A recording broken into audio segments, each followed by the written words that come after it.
श्री गणेशाय नमः। ओम नमः बृहस्पति देवाय नमः। ओम नमो भगवते वासुदेवाय नमः। अभी चल रहा है कार्तिक मास और कार्तिक मास में गुरुवार को यह कथा सुनने से बहुत ही पुण्य मिलता है। तो क्यों ना आज गुरु बृहस्पति महाराज की कथा सुनी जाए। अगर आपने हमारा चैनल सब्सक्राइब नहीं किया तो आप हमारा चैनल सब्सक्राइब करो और हमारे कथा में एंड तक जरूर बने रहना, तभी आपको श्री हरि विष्णु भगवान का और गुरु बृहस्पति महाराज का आशीर्वाद मिलेगा। तो एंड तक जरूर बने रहना। तो इस प्रकार है कथा और मंत्र और विष्णु भगवान का मंत्र, गुरु बृहस्पति महाराज का मंत्र। विष्णु भगवान का मंत्र मैं पहले से ही आपको सुना देती हूँ, उसके बाद में कथा होने के बाद में बृहस्पति महाराज का मंत्र सुनाऊंगी। ओम नमो नारायणाय,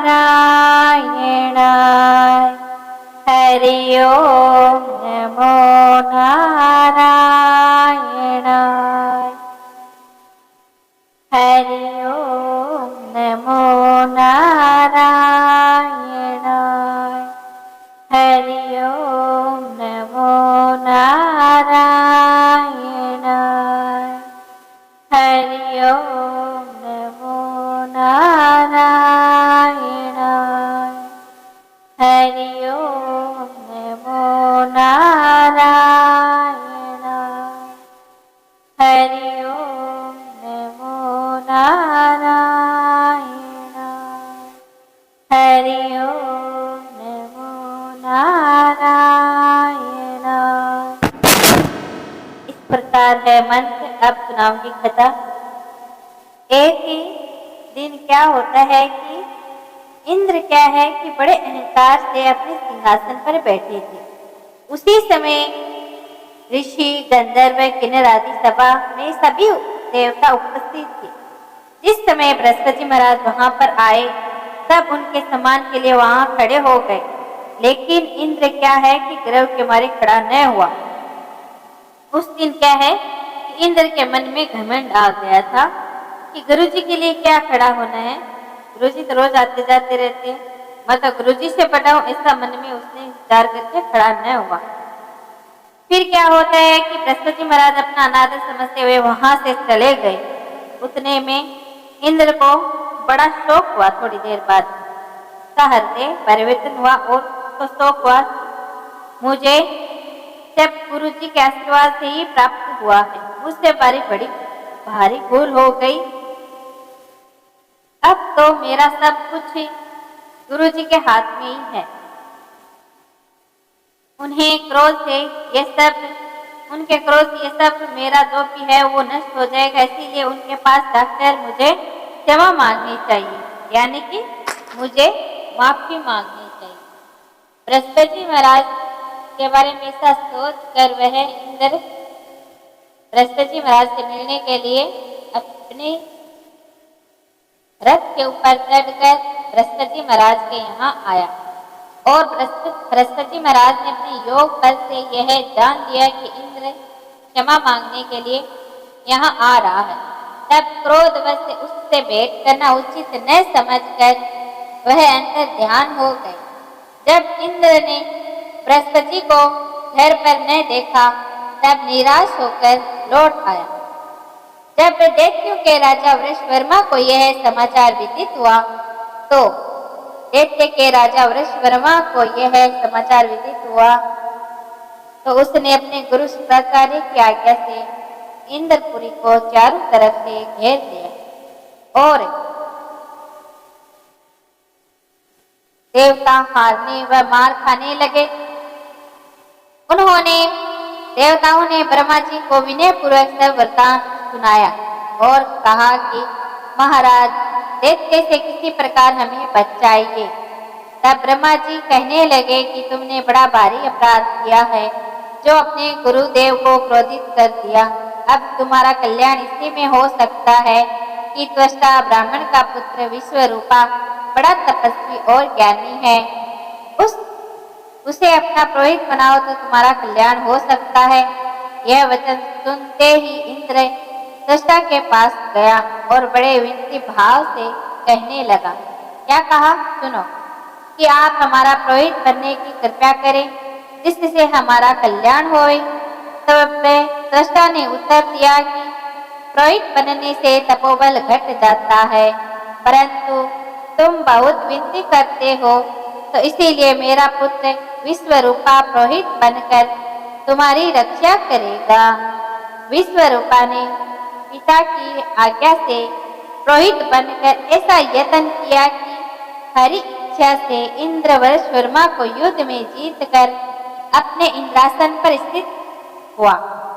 विश्वरूपा के 3 मुख थे, वह एक मुख से सोमपली लता का रस निकालकर पी लेते थे और दूसरे मुख से वह मदिरा पीते और तीसरे मुख से अन्न आदि भोजन करते। इंद्र ने कुछ दिनों के उपरांत कहा कि मैं आपकी कृपा से यज्ञ करना चाहता हूँ। जब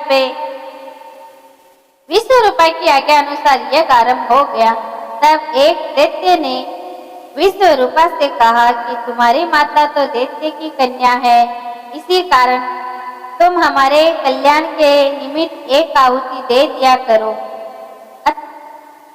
अति बात सुनते ही वह विश्वरूपा उस दैत्य का कहा मानकर आहुति देते समय धीरे से नाम लेने लगा। इसी कारण क्या होता है कि देवताओं का तेज नहीं बढ़ा। इंद्र ने यह बात जानते ही क्रोध करके विश्वरूपा के 3 सर काट डाले। 3 सर काट डाले। उससे क्या होता है कि मदपान करने से भंवरा और सोमपली लता से कबूतर और अन्न खाने के मुख से वह तितर बन गया। अब विश्वरूपा के मरते ही इंद्र का स्वरूप ब्रह्म हत्या के प्रभाव से बदल गया। देवताओं के 1 वर्ष तक पश्चाताप करने पर भी ब्रह्म हत्या का वह पाप न छूटा, तो सब देवता के प्रार्थना करने पर भी ब्रह्मा जी बृहस्पति के सहित वहां पर आए। उसने ब्रह्म हत्या के 4 भाग किए, उनमें से एक भाग पृथ्वी को दिया। इसी कारण कहीं कहीं धरती ऊंची नीची और बीज बोने लायक भी नहीं होती है। साथ ही ब्रह्मा जी ने यह वरदान दिया कि जहाँ पृथ्वी में गड्ढा होगा उस समय स्वयं ही भर जाएगा। दूसरा वृक्षों को दिया जिससे उनमें से गोंद बनकर बहता है। इसी कारण गूगल के अतिरिक्त सब गोंद अशुद्ध समझे जाते हैं। वृक्षों को यह वरदान दिया कि ऊपर से सूख जाने पर जड़ फिर से फूट जाती है। तीसरा भाग स्त्रियों को दिया। इसी कारण स्त्रियां हर महीने रजस्वला होकर पहले दिन चांडालनी, दूसरे दिन ब्रह्मघातनी, तीसरे दिन धोबिनी के समान रहकर चौथे दिन शुद्ध होती है और संतान प्राप्ति को उनको वरदान दिया गया। चौथा भाग जल को दिया जिससे उसमें फेन और शिवाल आदि जल के ऊपर आ जाते हैं। जल को यह वरदान मिला कि जिस चीज में डाला जाएगा वह बोझ में बढ़ जाएगी। इसी प्रकार इंद्र को ब्रह्म हत्या के पाप से मुक्त किया। जो मनुष्य इस कथा को पढ़ता या सुनता है उसके सब पाप बृहस्पति महाराज की कृपा से नष्ट हो जाते हैं। बोलो बृहस्पति महाराज की जय हो। इस दिन इस मंत्र का जाप जरूर करना चाहिए। ओम ब्रह्म बृहस्पति देवाय नमः। ओम ब्रह्म बृहस्पति देवाय नमः। ओम ब्रह्म बृहस्पति देवाय नमः। ओम ब्रह्म बृहस्पति देवाय नमः। ओम ब्रह्म बृहस्पति देवाय नमः। ओम ब्रह्म बृहस्पति देवाय नमः। इस प्रकार से का जाप करना है। अब हम पढ़ेंगे आरती। ओम जय जगदीश हरि गोस्वामी जय जगदीश भक्त जनों के संग क्षण में दूर कर। ओम जय जगदीश हरे। ओम जय बृहस्पति देवा हो स्वामी जय बृहस्पति देवा। छिन छिन भोग लगायो कदली फल मेवा। ओम जय बृहस्पति देवा। तुम पूर्ण परमात्मा तुम अंतर्यामी। जगत पिता जगदीश्वर तुम सबके स्वामी। ओम जय जगदीश हरे। प्रेणामृत निज निर्मल सब पातक हरता। सकल मनोरथ दायक कृपा करो भरता। ओम जय बृहस्पति देवा। तन मन धन अर्पण कर जो शरण पड़े। प्रभु प्रकट तब हो कर आकर द्वार खड़े। ओम जय बृहस्पति देवा। दीन दयाल दयानिधि भगतन हितकारी। पाप दोष सब हरता भव बंधन हारी।